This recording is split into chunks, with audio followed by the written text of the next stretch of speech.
جب حضرت عثمان غنی رضی اللہ تعالیٰ عنہ کا محاصرہ کر دیا گیا اور یہ خلافت کا آخری آپ کا دور ہے، 82 سال کی عمر تھی اس وقت، اور یہ تاریخ کا دردناک باب ہے کہ حضرت عثمان غنی پر 40 دن تک پانی بند رہا۔ وہ ایک منصوبہ تھا، 3 لوگ 3 مختلف شہروں سے چلے، مصر سے، کوفے سے اور بصرے سے، 1,000 آدمی لے کر، اور مدینہ المنورہ میں پہنچ کر کے حضرت علی المرتضیٰ سے ملے، ام المومنین سیدہ عائشہ سے ملے، کبار اصحاب سے ملے۔ تو جو انہوں نے کہا تو انہوں نے ان کو کہا کہ نہیں، ایسی کوئی بات نہیں، فرمائش کر کے واپس بھیج دیا۔ حضرت عثمان غنی رضی اللہ تعالیٰ عنہ پر اقربا پروری کا الزام عائد کیا تھا، تو انہوں نے کہا کہ کوئی ایسی بات نہیں ہے۔ پھر یہ تھا کہ آپ نے کم عمر گورنر، کم عمر لوگ مقرر، تو حضرت عثمان نے کہا کہ حضرت اسامہ بھی تو کم عمر تھے، حضور نے ان کو اگر مقرر کیا ہے تو یہ تو مثال ہمارے سامنے موجود ہے۔ لیکن یہ ایک منصوبہ تھا، اس منصوبے کے تحت یہ 3 جگہوں سے لوگ آئے تھے۔ وہ 3 دن کی مسافت کے بعد پھر تینوں واپس آ گئے، تو یہ ایک سوالیہ نشان ہے کہ تینوں کیوں واپس آ گئے، کوئی ایک تو نہ آتا نا۔ یہ سب طے شدہ منصوبہ تھا، اور پھر انہوں نے مدینہ المنورہ کو گھیر دیا، اور جس طرح سے بلوائیوں نے حالات پیدا کر دیے۔ سید نبی المرتضیٰ رضی اللہ تعالیٰ عنہ تو شہر مدینہ سے باہر تشریف لے گئے تھے، اور اپنے بیٹوں امام حسن اور امام حسین رضی اللہ تعالیٰ عنہ کو حضرت عثمان غنی کے دروازے پر مقرر کیا تھا کہ ان کو ضرر نہ پہنچنے دیں۔ اب 700 صحابہ اجازت طلب کر رہے ہیں کہ آپ ان بلوائیوں سے نپٹنے کا میں جو ہے وہ اجازت نامہ مرحمت کریں، اور بہت سارے لوگ تو حج پہ جا چکے ہیں۔ یہ 18 ذی الحج کا واقعہ ہے جب آپ کی شہادت ہوتی ہے، تو وہ حج پہ جا چکے ہیں، تو جو یہاں موجود ہیں وہ اجازت طلب کر رہے ہیں۔ لیکن حضرت عثمان غنی رضی اللہ تعالیٰ عنہ نے کہا کہ نہیں، میں ایسی اجازت نہیں دوں گا۔ رسول اللہ صلی اللہ علیہ وسلم کا حرم شہر مدینہ لوگوں کے خون سے لالازار ہوئی ہے، میں اس کو گوارا نہیں کرتا۔ افواج موجود ہیں، اور دنیا کی تاریخ میں آپ کو ایسا نہیں ملے گا کہ اتنی بڑی حکومت کسی کے پاس ہو اور وہ خود گھیر لیا جائے، اس کا پانی بھی بند ہو جائے، اور وہ حکم دے کہ نہیں، میرے لیے آپ ایک قطرہ بھی خون نہیں بہائیں گے۔ بلکہ آپ کے غلاموں نے جب تلواریں اٹھا لی تو آپ نے فرمایا کہ میرا حکم ہے کہ تم تلواریں نیچے رکھو، بلکہ میں تمہیں یہ آفر دیتا ہوں کہ جو غلام لڑے گا نہیں اور یہ میرے سے عہد کرتا ہے وہ آزاد ہے۔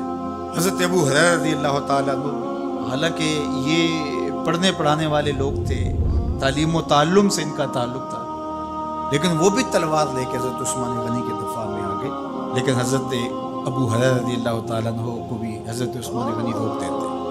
مالک بن اشتر کہنے لگا کہ ہم آپ کی دستبرداری کے خواہاں ہیں، آپ خلافت سے دستبرداری اختیار کر لیجیے۔ حضور علیہ الصلوۃ والسلام کے اس جانثار صحابی نے، حضرت عثمان غنی نے فرمایا یہ نہیں ہو سکتا۔ دستبردار کیوں نہیں ہوئے؟ لگتا تھا یہ سب سے زیادہ آسان تھا، لیکن حضور نے ارشاد فرمایا تھا، اے عثمان، تمہیں اللہ ایک قمیض پہنائے گا، لوگ اس کو اتارنا چاہیں گے، تم کبھی نہ اتارو۔ تو اس سے مراد خلافت کی قمیض ہے، اور ان کی شہادت کی خبر بھی اللہ کے محبوب علیہ السلام نے دی تھی، اور اگر آپ دستبردار ہو جاتے تو یہ ایک کھلونا بن جاتا، بازیچہ بن جاتی خلافت۔ چند آدمیوں کے پریشر سے خلافت سے دستبرداری کرنا پڑتی۔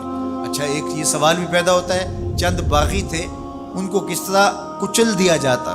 لیکن حضرت عثمان غنی یہ نہیں چاہتے تھے۔ ایک تو یہ کہ مدینے کی حرمت پامال نہ ہو، اور دوسرا پورے عالم اسلام کو آگ لگانے کا جو منصوبہ تھا، 3 مختلف شہروں سے 1,000 آدمی لایا گیا ایک منصوبے کے تحت، اور انہیں لاشیں چاہیے تھیں، اور جو ان کے پیچھے کام کر رہے تھے نادیدہ ہاتھ، ان کا منصوبہ یہ تھا کہ یہاں سے مختلف سمتوں میں، یہ تینوں شہر مختلف سمتوں میں تھے، تینوں سمتوں میں جب لاشیں جائیں گی تو پورے عالم اسلام کو ہم جو ہے وہ خانہ جنگی کی آگ میں دھکیل سکیں گے۔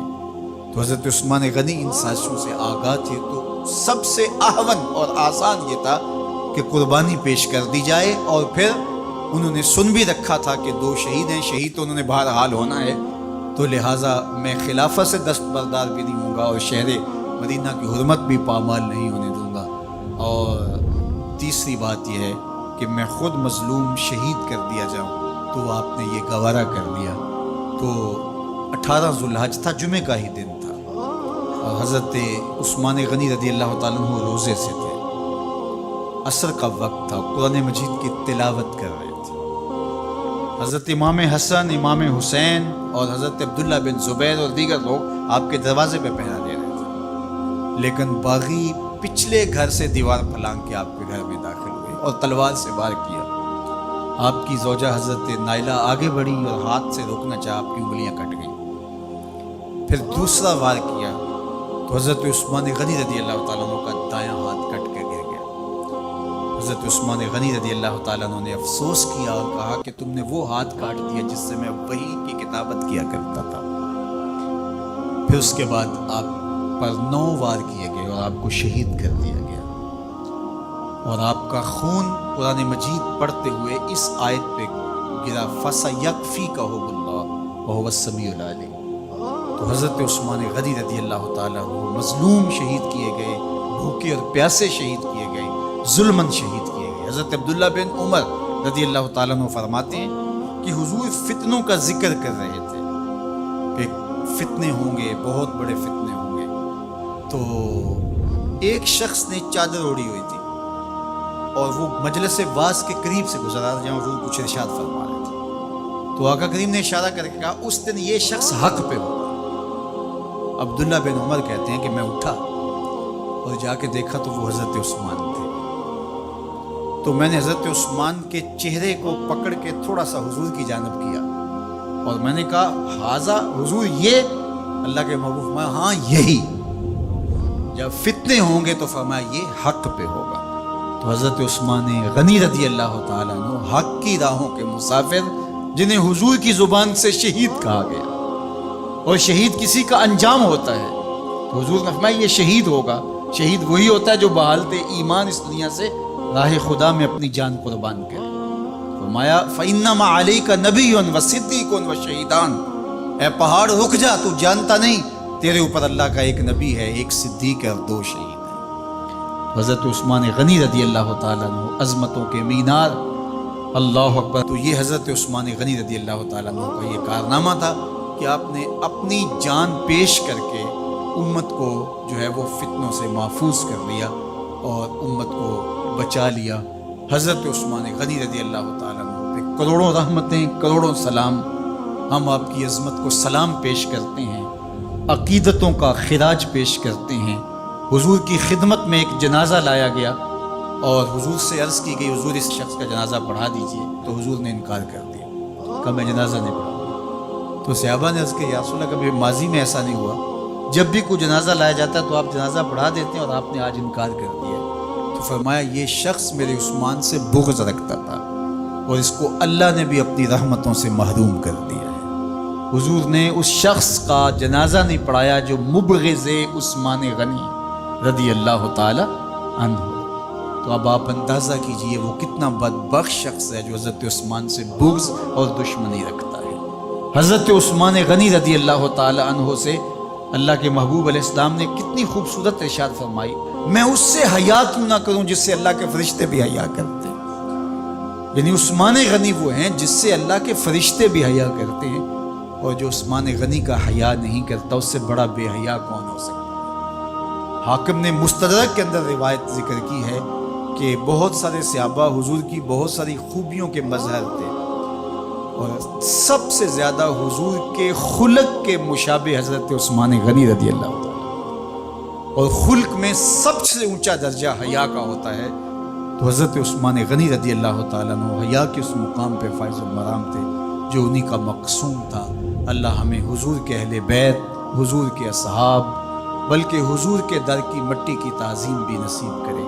اقبال نے کہا تھا خاک طیبہ از دو عالم خوش ترست، آن خنک شہرے کے آنجا دل برست۔ ہمیں تو طیبہ کی مٹی بھی اچھی لگتی ہے اس لیے کہ وہاں محبوب جو رہتے ہیں، تو محبت تو اس چیز کی متقاضی ہوتی ہے، محبوب کی راہوں کو بھی سلامی پیش کی جائے۔ تو جو حضور علیہ السلام کے ساتھ منسوب اتنی وقی نسبتیں ہیں ان کا احترام کیوں نہیں کریں گے؟ تو حضرت عثمان غنی تو داماد رسول ہیں، حضرت عثمان غنی تو ذوالنورین ہیں، حضرت عثمان غنی تو حضور علیہ الصلوۃ والسلام کے محبوب اور حضور علیہ الصلوۃ والسلام کے پیارے ہیں، ان کو جنت کی بشارت دی گئی ہے، عشرہ مبشرہ میں سے ہیں، 4 جلیل القدر خلفاء میں ان کا نام شامل ہے، اور پھر حضور کی 2 صاحبزادیاں ان کے نکاح میں آقا کریم نے ان کو شہید خود قرار دیا، اور میرے اور آپ کے آقا و مولا نے کہا آج کے بعد کوئی عمل عثمان کو نقصان نہیں دے گا، اور کہا عثمان سے میں حیا کیوں نہ کروں، اس سے اللہ کے فرشتے بھی حیا کریں۔